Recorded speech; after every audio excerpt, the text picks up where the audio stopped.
one thing I really do enjoy is experimenting with new flavors, and focaccia bread is one of those things that's quite amazing because you can really top it with anything that you really like. And the biggest thing is I've always found recipes with these fancy names, or what sounds like a very fancy name in English, quite daunting. And focaccia bread is definitely one of those that to me was always a daunting thing to undertake.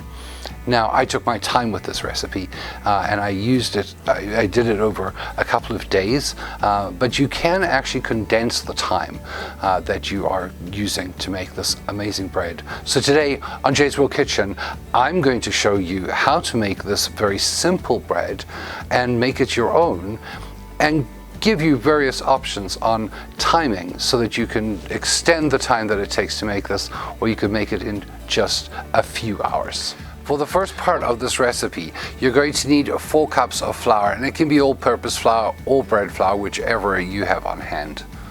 2 teaspoons of kosher salt, 2 teaspoons of yeast, and 2 cups of lukewarm water. Now for the second portion of this, which you're going to do after this has risen and rested for as many hours as you have available, you're going to need some butter for greasing, 4 tablespoons or a little bit more of olive oil, some flaky sea salt or coarse salt, and 1 to 2 teaspoons of whole rosemary. Now you can top this with other things like sun-dried tomatoes, and I've seen people use put asparagus and onions on the top of it. It really is up to you. That's what's so wonderful about this recipe.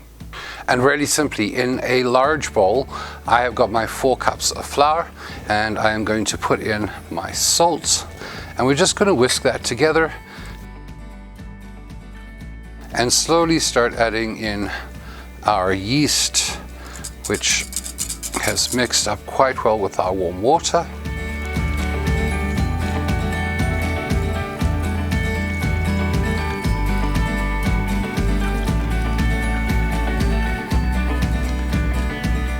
And you may need to just switch over to a spatula quite quickly, so it's going to clump together quite a lot.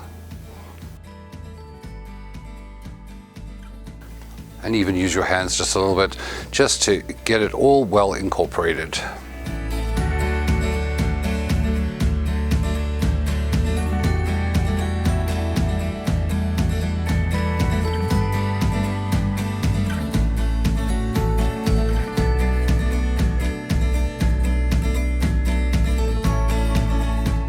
Now it is going to make you quite a sticky ball of dough, and that's okay. You just want to make sure that it is very well incorporated and quite smooth, but you're not really kneading it, more just sort of mixing it and making sure that you've got everything off the sides of your bowl. And once you have, you're going to use your spatula just to make sure that it's not sticking, and put a considerable amount of olive oil around it, like that.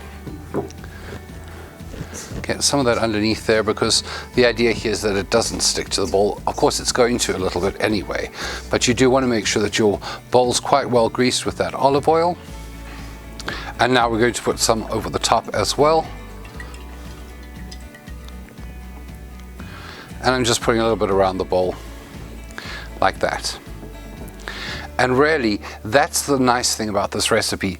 That's about all the work you have to do. You're now going to go and cover this very well. Now, I'm fortunate in that this particular bowl that I have will actually get covered quite well by this airtight lid that it came with, but you may not have that. So you can always use plastic wrap or some other kind of mechanism to make sure that this is completely airtight. What you don't want is you don't want a crust to form on the top. You want this to remain nice and soft all the way through.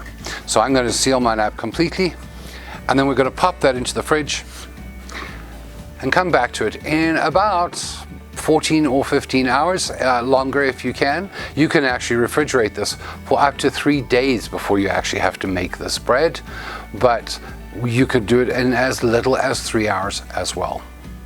Let's put this in the fridge and we'll come back to it after it's had time to rise. Now we've removed our dough from the fridge, and what I did was I actually covered it with a little bit of plastic wrap because I didn't want it to get a crust on it. We're just going to discard that, but also notice there's quite a lot of olive oil on there, and that's quite important too because you want to keep it moist. We're very carefully going to use just 2 forks, and what we're going to do is going to sort of pull this onto itself around the whole bowl. We're kind of getting some of that air out of there. We're just trying to loosen it completely from the bowl.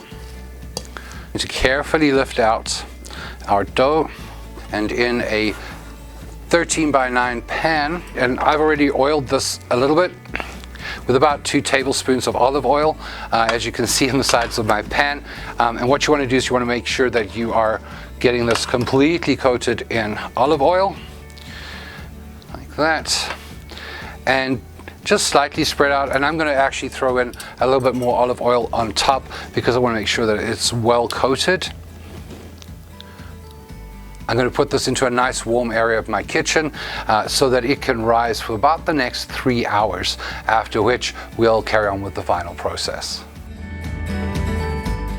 Now that your dough has risen for about 3 to 4 hours, it's come up to room temperature and it's starting to bulge quite nicely, what we're going to do is very simply put a little bit of olive oil on the tips of our fingers, like that.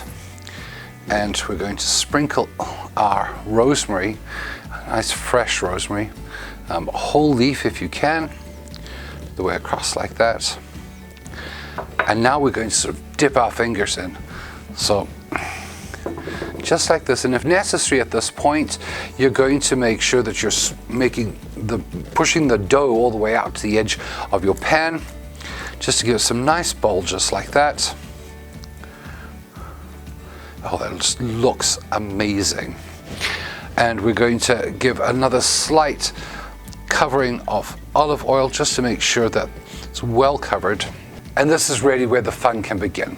So you can add anything you want to the top of this. Like I mentioned before, some people have put asparagus on there, or onion, and some have put all kinds of toppings. I'm just using a very simple sea salt, and we're going to quite liberally sprinkle that across the top of that, like that. And quite often people will use a flaky sea salt that's, you know, beautifully flaked and stuff like that. It really doesn't matter. This is your taste. You can adapt this to whatever you want. Now, just a little while before I started or got ready to do this portion of this, I preheated my oven to 425 degrees Fahrenheit. And once you've done this step, you're going to pop that into that oven for 25 to 30 minutes, just until the top is nicely golden brown.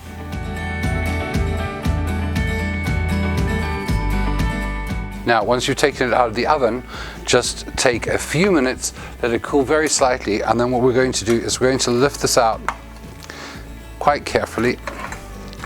I'm just going to put it onto a cooling rack like that for about 5 or 10 minutes just to cool off, and then we're going to cut up and enjoy.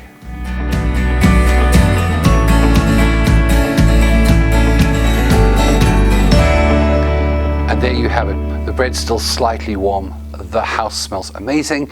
The wonderful thing about when I cut into this was just this wonderful crunchy sound. It's just absolutely amazing. The bottom of the bread is crispy, and oh, it smells just amazing, that olive oil and definitely the rosemary in there, and I'm just so excited to try this.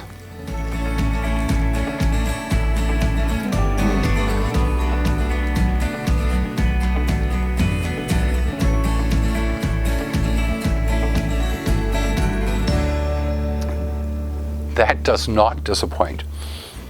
The base is so crisp. It's wonderful. The little bit of salt and the wonderful olive oil gives it an almost buttery richness to this bread. It's absolutely delightful. I'm really excited to have done this with just the rosemary, but I'm actually really looking forward to experimenting and trying different things on top. And I'd like to hear from you if you do the same thing down in the comment section below, because I really do love to hear your feedback on my recipes. Remember too that you can also follow all my social media, and those links are down below. If you enjoyed this video, please remember to hit that like button, hit that subscribe button if you haven't already, and remember to turn on notifications so that you know when my next video drops. Remember too that if you'd like to see some of my other bread recipes, you can find them on this playlist right here. Thank you so much for watching, and until next time, happy eating.